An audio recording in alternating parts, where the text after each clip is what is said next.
Assalamu alaikum, туғандар, қырғызстандықтар. Кичине бир башкачараак жагдай болуп калып, мен бүгүн ушул таң атпай видео чыгарайын дедим. Чыгарбайын деп деле ойлодум, бирок кичине бир тынчтык бербей атат мага көкүрөктөн. Урматтуу Садыр Нуркожоевич, урматтуу биздин Кыргыз Республикасынын президенти, биздин ушул biz tanbayбыз, сизди эл шайлады, түрмөдөн алып чыгып, падыша кылды. Ошо менен бирге эле сизди кийинки шайлоодо ушундай үмүт менен 80%тен ашык шайлап бергени бул чындык. Мен буга өзүм Кудай алдында да күбө өтө алам, себеп дегенде ушул Россияда, Якутияда штабыңызды жетектеп турган киши катары мен билемин. 60 градус суукта жанагынча эл жумушун таштап коюп, мынчалык көрсөткүч менен шайлоого катышкан эмес. Мындай чоң добушту сизге бергенчелик эч кимге эл жалпы берген эмес.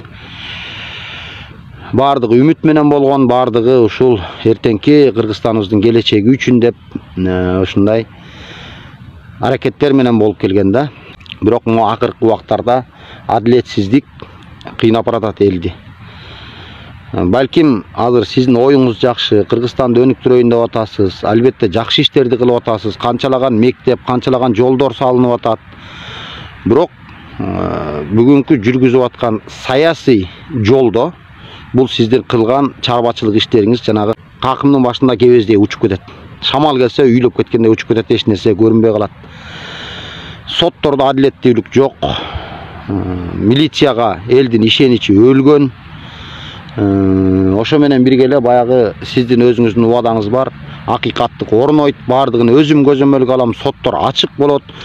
Фото, видео фиксациянын бардыгына уруксат берилет дегенсиз, анын баары болгон жок. Кылмыш болгон жерлерде эң биринчи майдараак болсо участковый жабат, андан кийин тергөөчүлөр иштин пайдасын өздөрүнө ыйгарат. Андан кийин анан сот дагы ошо жерде мен көптөгөн сотко катыштым, чыгып атып сотторду каргап кеткен кишилер көп. Тукум көрбөй калып өлүп кет дегенге чейин барган, ушундай жаман сөздөр менен каргаган адамдар да көп. Бул адилетсиздиктики себеби кээ бир иштерде аудио жазуулар чыгып калып атат. Мисалы үчүн ошол тергөөчү, участковойлор менен сүйлөшүп, айтылган суммаларына чейин, келишкен келишимдерине чейин азыр элдин баары ушундай кыйын болуп калды. Ошолорун на всякий пожар жаздырып алып коомчулукка чыгарып атат. Алардын бирине кайра реакция жок, себеби иш жабылып кетти, болду, эми ошо менен түтөбөй калалы деген сөз менен токтоп калып атат. Ыйлаган тарабы ыйлаган бойдон эле калып атат. Бул сөз сизге доо кетирип атат. Президент ушинтип айтканынан ушинтип эмес да, болбосо биз деле бияка акча берип биз өзүбүздүн ишти бүтүрүп алмакпыз дегендерге чейин болуп атат. Демек, сиз бүгүн жанагы өзүңүздүн сотторго, өзүңүздүн деген ошол мамлекет башкарып атасыз, бардыгы сиздики, өзүңүздүн сотторго, өзүңүздүн тергөөчү, өзүңүздүн прокурорлорго ишенбестен бүгүнкү күндө коомчулукка алып чыгып аткан сабаты барбы, сабаты жокпу, бул экинчи маселе. Ушул блогерлердин алып чыгып аткан, көтөрүп аткан маселесин сиз көзөмөлгө алышыңыз керек, аларды коргошуңуз керек, журналисттерди коргошуңуз керек. Бул айтып атканым жана сиздин жаныңыздагы эле баары май болду, баары көл болду, баары сүт болду дегендерди эмес. Ушул коомчулуктун маселесин, ошол Улукбекти, Темирлан, баягы саясий пикирди артка коюп ошол эле Ыдырыстыкын, Исаковтукын, ушундай нерселерди сиз колдоого алышыңыз керек. Мен бул ушул кесиптештеримди колдогон себеби мен өзүм башыман өттү. Былтыр көптөгөн айылдарга чыкпай аткан сууларын уурдалып аткан өкмөттүкүн кармап бердим. Эч кандай реакция болгон жок. Өкмөт уурдап аткан сууларды кармап бердим, иче турган сууну. Жанагыдай фарма мафия, ошол аптекада психотроптук дарыларды сатып аткандарды кармап бердим. Аларга ответ келди, сен тиги бизге алып келип аткан жанагыдай ишкерлерди бизге жеткизип аткандарга сен тоскоол болуп атасың, мишайт этпе дегендей келди. Канчалаган мына айыл өкмөттөрдө катылып жаткан жерлерди ачыктап бердим. Ошонун баары эле баягы элге чыгарган менен өкмөт тарабынан ошол акчалуулардын пайдасына чечилип кетти бардыгы. Ошондуктан мен сизди чакырат элем. Алдыгы жаныңыздагы бардыгы укмуш, баары сонун деп аткандар сизди аркаңыздан аңды көздөй түртүп баратат. Балким жеткизбей атат. Сиз билесиз, мен ушу сиздин жаныңызда эң башында жүргөн, ушу сизди колдогон адамдардын 5тин 1 болушу мүмкүн.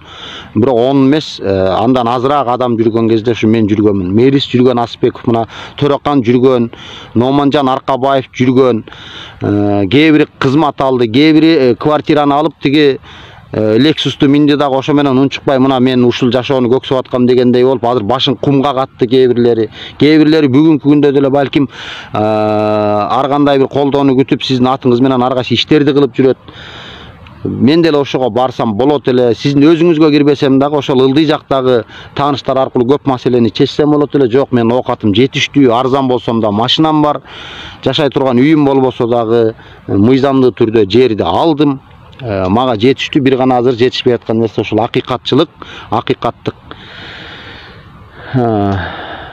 Дагы ушул таң атпай айтып аткан себебим, мен сизди түндө түшүмдө көрдүм, бет башыңыздын баары кир, ар кандай бир көбү, ылайбы, ушу менен бирок болбой эле тердеп кургап бир арык чаап атасызбы же жер казып атасызбы, ушундай бир жолдун жээгинде бир нерсе кылып аткан экенсиз. Бул аракетиңиздин баары текке кетип калбасын, урматтуу биздин президентибиз.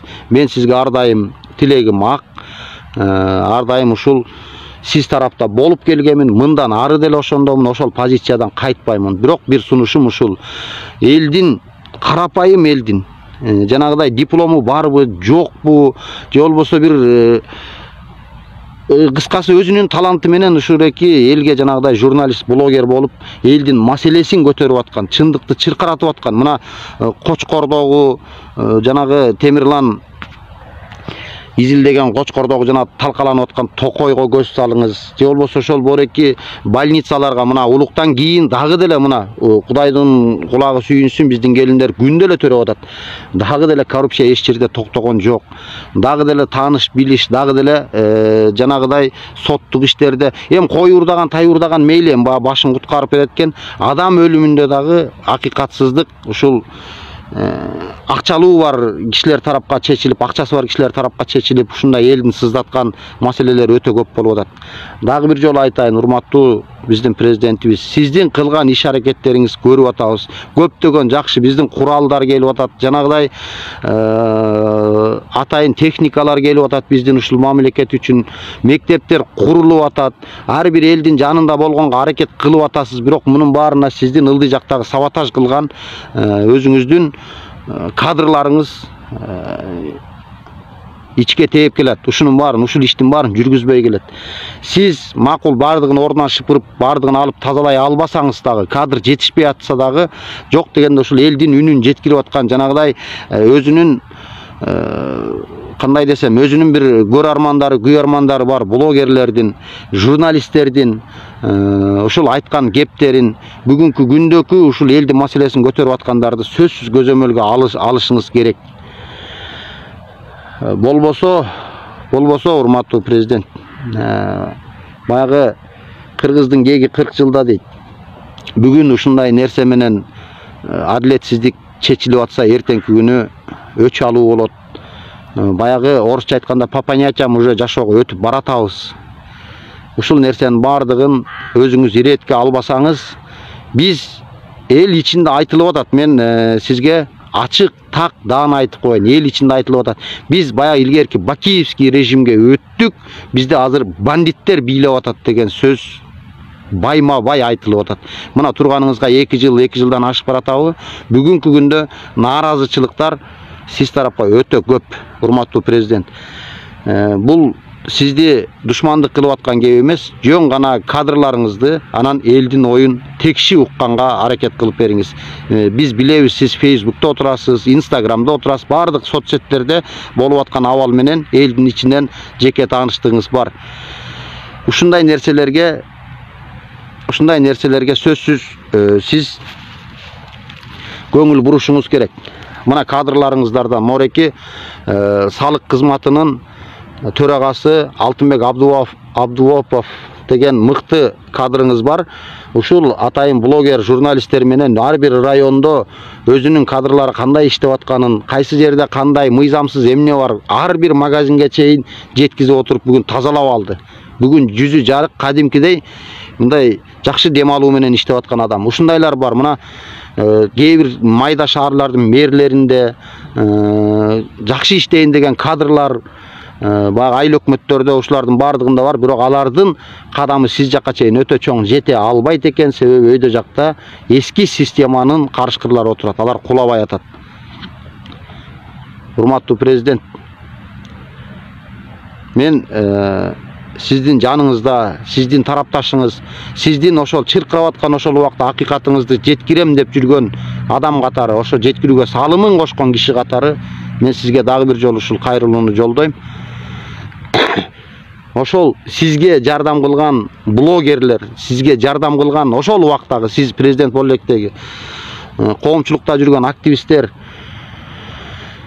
дагы деле ошондой, ошол мурдакы бийликтегидей болгон ушул элдин арасындагы маселени көтөргөн биздин мыкты блогер, журналисттер, блогерлер жанагыдай өзүнүн сөзүн, адилетсиздикти чыгарып чыркыратып аткан биздин мыкты уул кыздарды сиз колдошуңуз керек. Ошолор сизди сактап калат. Ошолор сизди сактап калат. Жаныңыздагы ар ким менен чабышып, ар кимге каяш айтып, президентке катуу сөз айтты деп аны ар кандай бир команда менен тепкилеп аны жыгам деген жаныңызда жүргөн блогер, жаныңызда жүргөн жанагыдай адамдар менен эмес. Сиз ушул элдин, коомчулуктун үнүн угузуп аткан биздин уул кыздар менен иштешиңиз керек. Ар кимин кабыл алып, молодецсиңер деген сыйлыгыңардын деле кереги жок. Ошолор көтөргөн маселени гана жок дегенде үстүртөн чечип, бул эмне болгон экен, тактап, далилдеп, тастыктап келгилечи деген тапшырманы берсеңиз жакшы болмок. Эгерде иштетем десеңиз, эгерде заставлять этип кыйнасаңыз, керек болсо Бишкектин мэри, Бишкектин асфальтын ар бир көчө тротуарына чейин жууйт. Мен муну даана билем.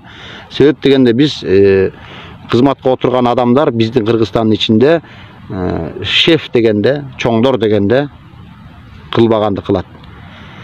Ден соолукта болуңуз, урматтуу Садыр Нуркожоевич, аман болуңуз. Элиңизге адилет падыша болуңуз, адилеттүүлүктү ушул эл ичинен караңыз, жаныңыздар жүргөндөрдөн эмес. Ошол дагы бир жолу чоң рахмат сизге.